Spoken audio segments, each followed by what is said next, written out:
karena dan menurut aku juga ini suatu kesempatan yang jarang ya. Bisa memerankan Romo, nggak banyak film-film yang ada Romo. Jadi it's a blessing for me karena aku tumbuh besar juga sering melihat Romo. Mempunyai background Katolik juga.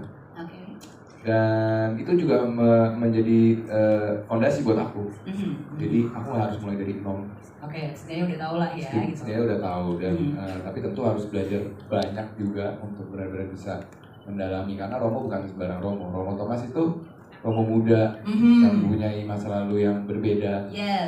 Dan punya journey yang berbeda. Jadi sebuah pengalaman yang sangat seru buat aku dan memorable. Kira-kira dari karakter Romo Thomas ini sendiri apa ya yang bisa diambil gitu, nilainya gitu dari karakter ini untuk orang-orang yang menyaksikan? Kalau untuk dari karakter Romo Thomas sendiri banyak yang bisa diambil, tapi menurut aku yang paling penting adalah kadang mungkin kita tidak harus langsung give up. Tapi kalian ada kayak Romo yang mendampingi juga gitu nggak sih? Ada. The real one gitu? Ada ya. Terus kalau yang praktik eksorsisme itu kalian berdua juga ikut menyaksikan? Iya, kita ikut menyaksikan. Jadi kita dikasih kesempatan jadi selain workshop yang kita diberi seperti kayak kelas gitu, exorcism itu seperti apa sih? Kenapa? Datanya banyak banget. Satu hari kita ditawarkan oleh Romo ini, mau nggak kalian menyaksikan langsung sebuah exorcism? Tentu kita mau dong. Mau, gue sih enggak. Tapi ya kan buat ini ya karakter development dong. Supaya lebih otentik lagi gitu. Jadi kita diberi kesempatan untuk melihat tentu dengan konsep dari pasiennya juga dan dari semua pihak yang ada di situ. Jadi kita sempat belajar supaya akurat di filmnya. Nah kalau dari Mas Lukman sendiri kurang lebih sebenarnya sama, tapi aku pengen tahu ada tambahan-tambahan apa gitu ya untuk dari Mas Lukman sendiri. Kan kita udah tahu ya film sudah banyak, banyak sekali pengalaman-pengalamannya, mungkin kayak 400 filmnya. Banyak banget ya kan. Mungkin ngomong gitu kalau di diskon 500 saya. Lebih. Ada nambahin sendiri gitu nggak? Kayaknya lebih oke kalau begini gitu untuk karakter developmentnya dari sudut pandang dirimu sendiri gitu. Pertama aku mau bilang terima kasih buat teman-teman semua dan tim ada di sini. Thank you banget. Kedua, tadi baru ngobrol-ngobrol di depan bahwa dalam pengalaman dan sejarah perfilman premier film di Indonesia, kalau hujan filmnya pasti laku. Amin. Kita bisa nanti coba lihat deh, mungkin teman-teman di sini pernah ngalamin beberapa film Indonesia premier di saat hujan, karena hujan itu berkah dari Tuhan.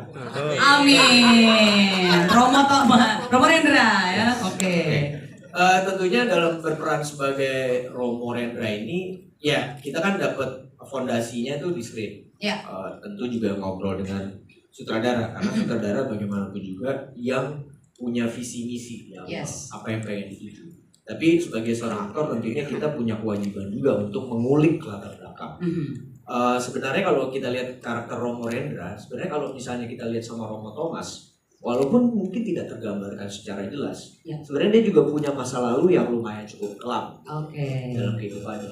Cuman memang dia di level yang udah lebih dulu dari Romo Thomas, Romo Thomas, dan dia sudah mengalami banyak hal sampai akhirnya dia sangat komit terhadap faith-nya dia dan melayani sebagai pastor exorcism. Ya seperti itu sih. Jadi tambahnya ngobrol banyak sama sutradara, kira-kira apa yang kita bisa tarik ke belakang tentang Romo Rendra supaya connect. Jadi sehingga pada saat dia punya relationship dengan Romo Thomas, seperti kayak hal yang mengingatkan dia kembali apa yang terjadi sebelumnya. Itu untuk supaya karakter ini punya connection. Yang cuma sekedar tiba-tiba ya connectionnya mungkin sama-sama pastor gitu, sama-sama Romo, cuman dari generasi yang berbeda.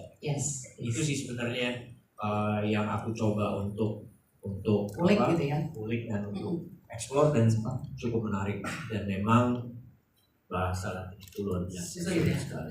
Itu dia. Sulit sekali. Makanya kamu nggak jadi Romo, mau jadi aktor kan? Jadi aktor. Betul. Terima kasih. Itulah kan enaknya jadi aktor ya.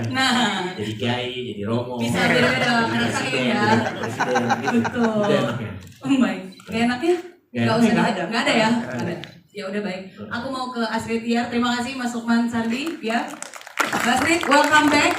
Setelah sekian tahun ya, ini muncul lagi akhirnya di layar lebar gitu. Pengen tahu chemistry-nya gimana nih yang di-develop gitu bersama dengan Lea gitu, karena kalian kan ibu dan anak seperti itu. Apakah mudah karena ya emang udah biasa juga dulu gitu, atau ada kesulitan gitu untuk yang sekarang? Untuk film Kuasa Gelap. Terima kasih pertanyaannya. Tapi sebelumnya mau nyapa dulu teman-teman yang di sini. Halo, selamat sore teman-teman. Selamat sore.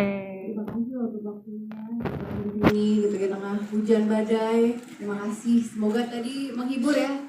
Semoga keluar dari sini ada hikmah yang bisa diambil dari Amin. Oke, aku di sini bersama dengan Lea sebisa mungkin untuk aku berusaha mendekatinya. Oh, ya. Karena kan kita memang sebenarnya aku terpaksa jadi ibu. Karena kan aku gennya sama ya, Gen Z gitu ya. Baik, boleh. Genset loh. Genset. Bukan dong. Selalu begini memang di lokasi syuting. Baik. Ya. Jadi memang aku berusaha sekali mendekati Lea. Memang walaupun awalnya memang agak sulit ya. Karena selera musik kita berbeda. Oh gitu. Aku EBTAD, dia Lain. jadi berusaha untuk menyamakan, tapi kita akhirnya bisa klop ya Lea. Setelah pokoknya aku selalu ngikutin dia mau duduk di sebelah mana, aku mau ikut anak aku gitu. Aku berusaha untuk mencari tahu, ngobrol apa yang dia suka gitu. Walaupun aku tahu sekali dalam hatinya ini apa sih mama ini, mau tahu aja gitu kan. Gitu. Ternyata Kuasa Gelapnya emaknya. Kodoknya.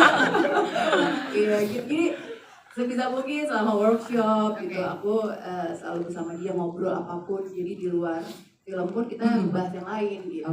Jadi berlaku juga di luar set seperti selain seorang ibu juga gitu ya? Lebih ke bestie sih. Oh bestie ya. Emang menciptakan sebuah keluarga yang nggak terlalu kaku gitu. Jadi nggak mau ada otoriter di antara kita. Jadi kita bestie banget ya nak ya. Iyanya ada keterpaksaan. Baik. Boleh. Nah kalau tambahan lagi mungkin dari Mbak Sri gitu, apa yang harus diantisipasi nih sama penonton ketika menyaksikan film horor eksorsisme pertama di Indonesia yang adalah Kuasa Gelap ini? Oke, yang pertama harus kalau nonton nggak boleh sendiri ya. Baik. Harus berdua minimal. Jadi kalau nanti satu kesurupan mendingan ada dua. Jangan. Jangan. Eksorsis satu lagi. Terus yang kedua ya buat temen yang lebih banyak lagi. Oke, buat teman. Jadi bukan cuma 2 tapi biar pokoknya ramai. jangan pernah nonton sendiri. Kalau bisa jangan nonton di rumah sendiri, jangan cuma mau dengar sendiri biar tahu kenapa sih film Kuasa Gelap ini beda dari yang lain dan sebagus itu gitu. Nggak mungkin nonton di rumah kan ini buat bioskop. Nonton trailernya, saya tambahin mungkin baru nonton trailernya di rumah. Nonton trailernya. Even nonton trailernya aja jangan sendiri gitu kan maksudnya kan? Oke, baik. Terima kasih Besti. Oke. Dan sekarang kita ke Lea. Oke. Ini juga debutnya Lea ya? Iya, selamat Lea. Dan debut terus langsung melakukan adegan-adegan yang bisa dibilang sadis. Ya. Itu kamu gimana tuh pas baca skripnya, pas workshopnya, kamu kayak mau mundur juga toh? Aku maju terus. Gitu. Pertama-tama saya mau ngucapin terima kasih untuk teman-teman media yang sudah meluangkan waktu untuk hadir hari ini. Untuk itu sendiri, karena ini pertama aku kan. Aku castingnya tuh udah lama banget. 2018 juga? Kamu dari SD kan nak? Aduh. Aku casting itu umur 15, sekarang umur 18 tahun. 3 tahun. Iya, jadi perhatian berharga ya. Ini yang tunggu-tunggu, hari ini tayang juga.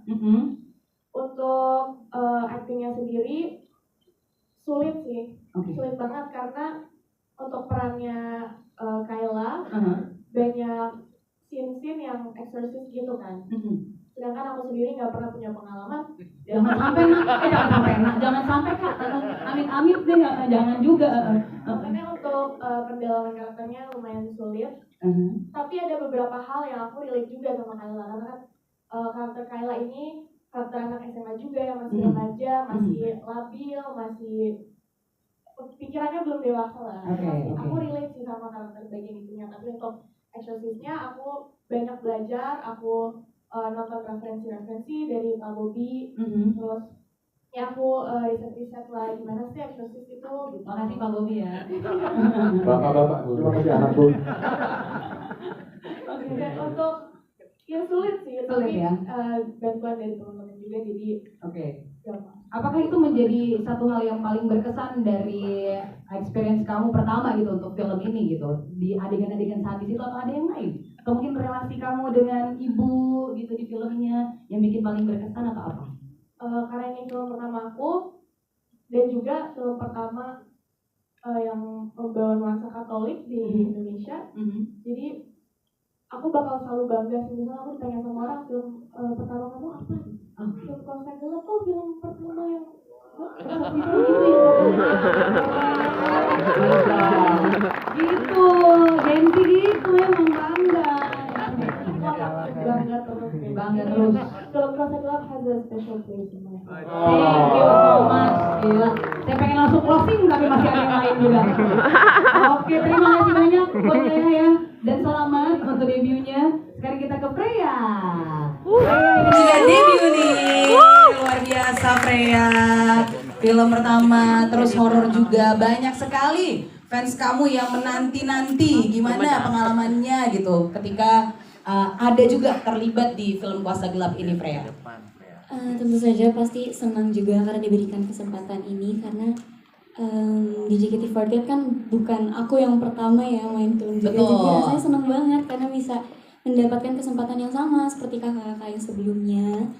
Terus sejujurnya nervous karena biasanya kan kalau di JKT48 kan performnya tuh secara langsung dengan penonton langsung nonton gitu. Tapi kalau ini tuh harus di depan kamera, jadi bagaimana rasanya perasaan itu harus disampaikan secara tidak langsung karena lewat layar, bukan kayak aku bisa melihat penonton secara langsung gitu. Tapi juga menyenangkan sekali karena bisa mengenal lebih banyak orang lagi, memiliki pengalaman yang lebih banyak karena aku jadi belajar di luar zona nyaman selama 6 tahun di JKT48 kan kayak biasa orangnya itu doang nih, ngobrolnya selama itu doang gitu. Tapi karena berada di industri perfilman ini tuh jadi lebih banyak orang yang aku kenal, lebih banyak obrolan-obrolan yang biasanya di luar JKT48. Emang ngobrolin apa sih kalian? Gak ada ngobrolin eksorsisme ya? Kita ngobrol berdua Enggak. JKT47 kalau. JKT BKS ya, Jakarta Bekasi ya mainnya. Terus. Jadi banyak hal-hal yang baru lah ya buat Freya begitu ya. Juga punya banyak teman baru. Oke. Dalam proses syuting kamu paling deket ya sama siapa? Amalia gitu ya. Sahabat aku ini. Sahabat aku. Bestie banget ya. In real life juga jadi bestie terus ya. Iya. Oke, tapi nggak ada eksorsismnya ya mudah-mudahan ya. Amin. Baik, nanti Freya diajakin tuh semua yang biasa nonton itu untuk nonton Kuasa Gelap ya.